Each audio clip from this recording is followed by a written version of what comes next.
Hello students, welcome to my YouTube channel geography guru. आज हम पढ़ने और समझने वाले हैं क्लास 8 हिंदी की वर्कशीट नंबर 12 यानी कार्यपत्रक संख्या 12 को।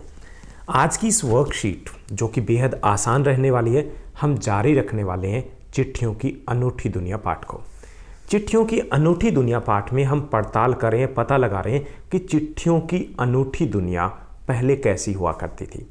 और इस चिट्ठी के अनूठी दुनिया को जादू कहा जाता है। जादू क्यों कहा जाता है? और जब पुराने समय में गांधी जी को पत्र लिखा जाता था तो उन्हें पत्र लिखा जाता था महात्मा गांधी इंडिया, ये उनका पता हुआ करता था।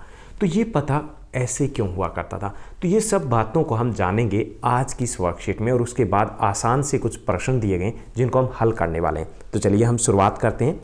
जैसा कि आप अपनी स्क्रीन के ऊपर देख पा रहे हैं, ये हमारी वर्कशीट नंबर 12 यानी कार्यपत्रक संख्या 12 है। हमारा विषय हिंदी है जिसमें हम चिट्ठियों की अनूठी दुनिया पाठ को जारी रखेंगे। आज की दिनांक है 5 नवंबर 2020। अब की बात करें तो आज भी हमारे देश में ऐसे लोगों की कमी नहीं है जो अपने पुरखों की, अपने पूर्वजों की चिट्ठियों को सहेज कर और संजो कर रखते हैं, क्योंकि ये उनकी यादों से जुड़े होते हैं। साथ ही साथ इससे हमें बहुत सारी वो बातें पता चलती है जो इतिहास में घटित हुई थी। साथ ही साथ जो बड़े बड़े लेखक हैं, पत्रकार हैं, उद्यमी हुए हैं, कवि हुए हैं, प्रशासक हैं या सन्यासी या किसान, यानी कि आम से खास व्यक्ति तक, उनके पत्रों को भी सहेज कर रखा जाता है। और उनके ऊपर आजकल अनुसंधान किया जाता है कि उस वक्त ऐसा होता था तो क्यों होता था। तो ये जो चिट्ठियाँ हैं, चिट्ठियाँ विरासत का काम करती है जिसको सहेज कर रखा जाता है और रखा जाना भी चाहिए, क्योंकि हम इतिहास के बारे में, उस समय की सोच के बारे में, उस समय की संस्कृति के बारे में हम जान पाते हैं। अगर आज के समय में ऐसा होता, अगर हम जैसे आज का अगर सोचें तो आज के जैसे अगर संचार के साधन होते उस समय, तो क्या पंडित जवाहरलाल नेहरू अपनी पुत्री इंदिरा गांधी को पत्र लिखते? नहीं लिखते, फ़ोन करते, हो सकता है व्हाट्सएप कर देते, ऐसा होता ना। तब हमें पिता के पत्र पुत्री के नाम, वो जो पंडित जवाहरलाल नेहरू वो नहीं लिख पाते, और देश के करोड़ों लोगों को जो प्रेरणा देते हैं वो हमें नहीं मिल पाते। जब पंडित जवाहरलाल नेहरू जेल में थे तो उन्होंने बहुत से पत्र लिखे थे अपनी पुत्री इंदिरा गांधी के नाम। वो पत्र जब हम पढ़ते हैं तो हमें प्रेरणा मिलती है कि एक पुत्री के नाते, एक पिता के नाते क्या क्या दायित्व होते हैं, क्या क्या जिम्मेवारियाँ होती है। अगर उस वक्त व्हाट्सएप होता, ईमेल होते, फ़ोन होते, तो शायद ये पत्र कभी नहीं लिखे जाते। पत्रों को तो आप सहेज कर रख लेते हैं, पर क्या हम एसएमएस संदेशों को सहेज कर रखते हैं? नहीं, डिलीट कर देते हैं कि मेमोरी फुल हो गई। हो सकता है कुछ पिक्चर्स हमारी रहें, लेकिन जब भी फ़ोन ख़राब होता है तो वो पिक्चर्स भी चली जाती है, बहुत कम। तो पत्रों को तो हम सहेज कर रख सकते हैं आसानी से, लेकिन एसएमएस को हम इस तरीके से सहेज कर नहीं रख पाते। कितने संदेशों को सहेज कर रख सकते हैं? कुछ समय के लिए रख सकते हैं, लेकिन उसके बाद हमें उनको डिलीट करना होता है। तमाम महान हस्तियों का तो सबसे बड़ी जो यादगार है, धरोहर है, उनके द्वारा लिखे गए पत्र हैं, जिनसे हमें पता चलता है उनके विचारों के बारे में पता चलता है हमें कि उनकी सोच क्या थी, उस वक्त की घटनाएं में क्या घटित हुआ और क्यों घटित हुआ। अगर व्हाट्सएप होता, अगर ट्विटर होता, अगर टेलीग्राम होता, अगर एसएमएस होते, अगर मोबाइल होता, तो शायद ये पत्र नहीं होते, वो विरासत हमारे पास नहीं होती। जैसे भारत में इस श्रेणी में राष्ट्रपिता महात्मा गांधी को सबसे आगे हम रख सकते हैं। दुनिया के तमाम जो संग्रहालय हैं, जानी मानी हस्तियों के पत्रों का अनूठा संकलन वहाँ पर किया जाता है। महात्मा गांधी भी उस वक्त पत्र व्यवहार किया करते थे। विश्व के विभिन्न भागों के जो नेता थे, विश्व के विभिन्न भागों की जो महान हस्तियाँ थी, वो गांधी जी के साथ पत्र व्यवहार किया करते थे। तमाम पत्र देश, काल और समाज को जानने समझने का असली पैमाना होते हैं ये, यानी कि हम देश, उस समय और उस वक्त समाज, उनकी सोच, उनकी घटनाओं के बारे में जान पाते हैं इन्हीं पत्रों के द्वारा।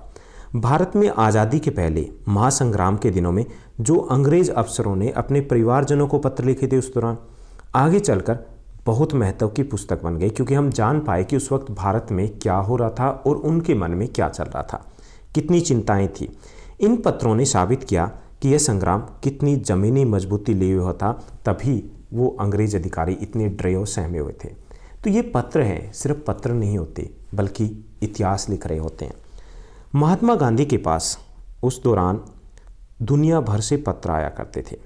लेकिन जब पत्र आते थे तो एक अलग सी अनोखी बात थी कि उन पत्रों के ऊपर जो पता लिखा होता था वो लिखा होता था महात्मा गांधी इंडिया, सिर्फ इतना। और वे जहाँ भी रहते थे वहाँ पर ये पत्र पहुँच जाते थे। आज़ादी के आंदोलन की कई अन्य दिग्गज जो हस्तियाँ थीं उनके साथ भी ऐसा होता था, उनका नाम लिखा जाता था और इंडिया लिखा जाता था, क्योंकि उस वक्त वो पूरे देश में फेमस थे, प्रसिद्ध थे और जहाँ भी होते थे पत्र पहुँच जाते थे। गांधी जी के पास देश दुनिया से बड़ी संख्या में पत्र पहुँचते थे, पर पत्रों का जवाब देने के मामले में उनका कोई जोड़ नहीं था। कहा जाता है कि जैसे उनको पत्र मिलता था वे उसी समय उसका जवाब भी लिख कर देते थे। अपने हाथों से ज़्यादातर गांधी जी अपने पत्रों का जवाब देते थे। जब लिखते लिखते उनका दाहिना हाथ दर्द करने लगता तो वो बाएं हाथ से लिखते थे, दोनों हाथों से लिखते थे। गांधी जी ही नहीं बल्कि राष्ट्रीय आंदोलन के तमाम नायकों के पत्र गांव-गांव में मिल जाते हैं, आज भी मिलते हैं। इन पत्रों को जो भेजने वाले लोग हैं उन्होंने इन पत्रों को प्रशस्ति पत्र के तौर पर रखा हुआ है, सहेज कर रखा हुआ है। कई लोगों ने तो इन पत्रों को फ्रेम करा कर के भी रखा हुआ है, क्योंकि वास्तव में ये एक विरासत है और एक महत्वपूर्ण दस्तावेज है। ये पत्रों का जादू है कि जिसके कारण लोगों को पत्रों से लगाव है और लोगों को पत्रों को सहेज कर रखना होता है और रख रहे भी हैं। यही नहीं, पत्रों के आधार पर भी कई भाषाओं में जानी मानी किताबें भी लिखी जा चुकी है जो पत्रों के आधार पर है। तो ये थी आज की हमारी वर्कशीट जिसमें हमने समझा पत्रों की अनूठी दुनिया के बारे में थोड़ा सा। और यहाँ पे शब्दार्थ दिए गए हैं, जैसे पुरखों दिया गया, पुरखों का अर्थ होता है पूर्वज, जैसे आपके दादा दादी उससे पहले की पीढ़ी है वो आपके पुरखे हैं, पूर्वज हैं। संजोकर मतलब संभाल कर रखना, विरासत मतलब धरोहर, उद्यमी जिनको हम व्यापारी कहेंगे, प्रशासक होते हैं अधिकारी, IAS जो प्रशासक है तो ये अधिकारी हैं। अनुसंधान मतलब रिसर्च करना, खोज करना। सहेज कर रखना मतलब संभाल कर रखना। तमाम सभी, दिग्गज मतलब महान हस्तियां होती हैं, नामी लोग, प्रसिद्ध लोग। संकलन होता है इकट्ठा करना। महासंग्राम यानी महासंग्राम का अर्थ है जो महायुद्ध, एक तरीके से महासंघर्ष हमने किया था अंग्रेजों के खिलाफ, तो उसके लिए महासंग्राम शब्द का प्रयोग किया गया। मैसेजेस मतलब संदेश। पैमाना मापदंड होता है और यहाँ पे जुट का मतलब है, जुट जाना मतलब लग जाना। प्रशस्ति पत्र होता है प्रशंसा पत्र। तो ये शब्दार्थ थे। अब हम प्रश्नों की तरफ पढ़ते हैं। आज की इस वर्कशीट में आसान से 5 प्रश्न दिए गए हैं। पहला जो प्रश्न दिया गया है कि लोग क्या संजो कर रखते हैं और क्यों संजो कर रखते हैं। तो लोग क्या संजो कर रखते हैं, लोग हैं वो चिट्ठियों को संजो कर रखते हैं। संजो कर मतलब संभाल कर रखते हैं, क्योंकि ये धरोहर होते हैं और बहुत सी यादें जुड़ी होती है। दूसरा, तमाम महान हस्तियों की सबसे बड़ी धरोहर या यादगार क्या है और क्यों है। तो तमाम महान हस्तियों की सबसे बड़ी यादगार और धरोहर उनके द्वारा लिखे गए पत्र है, क्योंकि ये पत्र उनके विचारों और घटनाओं के बारे में जानकारी देते हैं। तीसरा जो प्रश्न दिया गया कि दुनिया भर से सभी पत्र गांधी जी के लिए किस पते पर आते थे और क्यों। दुनिया भर से सभी पत्र महात्मा गांधी के लिए महात्मा गांधी इंडिया के पते पर आते थे, क्योंकि गांधी जी राष्ट्रीय जननेता थे और जहां भी होते थे पत्र आसानी से पहुंच जाते थे। चौथा जो प्रश्न दिया गया, पत्रों का जादू क्या है। लोग पत्रों को सहेज कर रखते हैं, लोग उन्हें प्रशस्ति पत्र मानकर फ्रेम करवा कर रखते हैं, इसे ही पत्रों का जादू कहा गया है।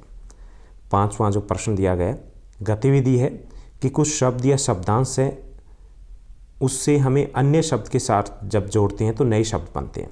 तो हमें 2 शब्द दिए गए हैं ऐसे ही, पत्र और इक, इनसे हमें कुछ शब्द बनाने हैं। ओके, तो पत्र को जोड़ करके प्रशस्ति पत्र बनेगा, प्रमाण पत्र, समाचार पत्र, मासिक पत्र, व्यावसायिक पत्र, निजी पत्र, अवकाश पत्र, इस प्रकार के शब्द बन सकते हैं। इक से व्यावसायिक, मासिक, साप्ताहिक, व्यवहारिक, सामाजिक, प्रमाणिक, ये शब्द बनेंगे। तो ये थी हमारी आज की आसान सी वर्कशीट। आपकी क्लास की सभी वर्कशीट है वो एक दिन पहले इसी चैनल के ऊपर अपडेट कर दी जाती है। इस चैनल को आप अपने फ्रेंड्स के साथ लाइक, शेयर, सब्सक्राइब ज़रूर कीजिएगा और ऐसे ही हमारे साथ बने रहेगा। साथ ही साथ एक छोटा सा कमेंट भी कर दिया करो, अच्छा लगता है। Thank you, bye bye, have a nice day.